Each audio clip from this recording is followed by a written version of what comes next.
Dalawang menor de edad na babaeng biktima umano ng human trafficking ang nasagip ng mga otoridad sa lungsod ng Valenzuela.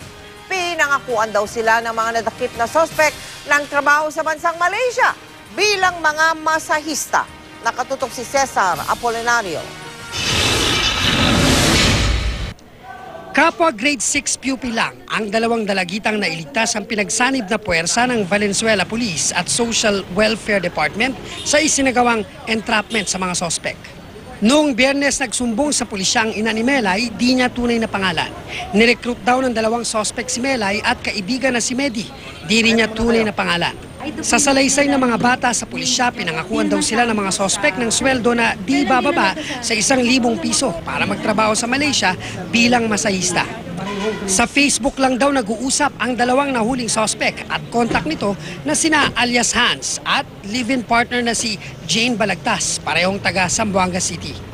Pero imbes sa passport, ang hinihinging requirement daw ng mga sospek ang hubad na larawan ng mga inosenteng biktima. Bago sila ipadala sa Malaysia, meron silang contact na alleged Hans na doon isinisend yung picture ng mga victim natin na nakabra. Sa isinagawang entrapment ng mga otoridad, nahuli sa akto ang mga sospek na nakilalang sina Vilma Santos alias Joan at Crystal Santos alias Tal. Bukod kina Melay at Medi, pinaghahanap na ang isa pang 14 anyos na biktima na umano'y lumipad na papuntang Zamboanga noong 1 linggo.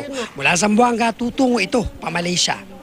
May dalawa pang menor de edad na umalis noong Disyembre noong nakaraang taon at ngayon nagkatrabaho na umano sa Malaysia. Dahil mga walang pasaporte, sa backdoor umano dumaan ang dalawang bata sa tulong ng mga sospek. Iyon po yung tatrabahuhin namin ngayon.